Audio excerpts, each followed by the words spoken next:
नमस्कार। तो अगर आपने अभी-अभी यूपी पुलिस एसआई 2025 का एग्जाम दिया है, तो ये जानकारी सीधे आपके लिए है। अगले कुछ मिनटों में हम बात करेंगे आंसर की से जुड़े सबसे जरूरी स्टेप्स के बारे में। तो चलिए शुरू करते हैं। जी हाँ, सबसे बड़ी और सबसे जरूरी खबर, यूपी पुलिस एसआई एग्जाम की ऑफिशियल आंसर की यानी कि उत्तर कुंजी अब जारी हो चुकी है। हाँ, तो ये उन सभी कैंडिडेट्स के लिए है जिन्होंने 14 और 15 मार्च 2026 को ये परीक्षा दी थी।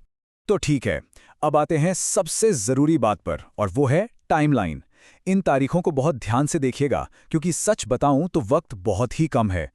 देखिए, 14-15 मार्च को एग्जाम हुआ, ठीक है।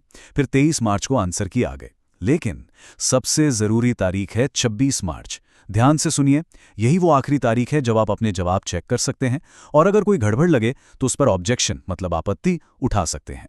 तो सवाल यह है कि अपनी आंसर की और रिस्पॉन्स शीट डाउनलोड कैसे करें। चलिए अब इस प्रोसेस को स्टेप बाय स्टेप समझते हैं।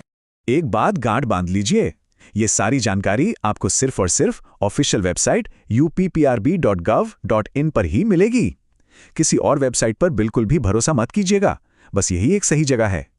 प्रोसेस बहुत आसान है। सबसे पहले ऑफिशियल यूपीपीआरपीबी वेबसाइट पर जाइए। वहां आपको यूपीएसआई आंसर की 2026 का एक लिंक ढूंढना है। जैसे ही लिंक मिले उस पर क्लिक करें, अपनी लॉगिन डिटेल्स मतलब जो भी जानकारी मांगी जाए वो भरें, और बस आपकी आंसर की और रिस्पॉन्स शीट आपके सामने होगी, जिसे आप देख भी सकते हैं और डाउनलोड भी कर सकते हैं।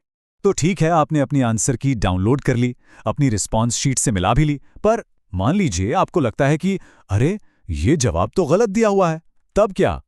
घबराने की कोई बात नहीं है। इसके लिए भी एक पूरा फॉर्मल प्रोसेस बनाया गया है।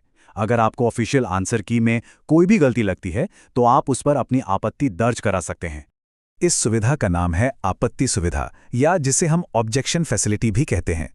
ये एक ऑनलाइन पोर्टल है जो, ध्यान दीजिएगा, खास तौर पर 23 मार्च से 26 मार्च 2026 तक ही खुला रहेगा। यहीं पर कैंडिडेट्स ऑफिशियल की के किसी भी जवाब को चैलेंज कर सकते हैं अगर उन्हें लगता है कि वो गलत हैं। तो करना क्या है? सबसे पहले अपनी रिस्पॉन्स शीट को आंसर की से एकदम ध्यान से मिलाइए।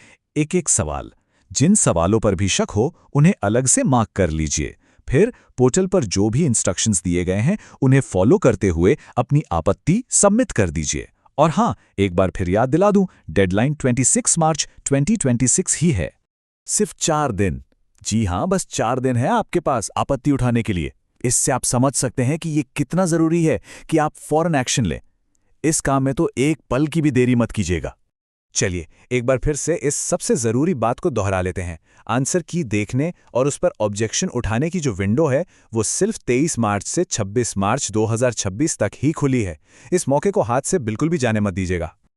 और आखिर में थोड़ा आगे की सोचते हैं।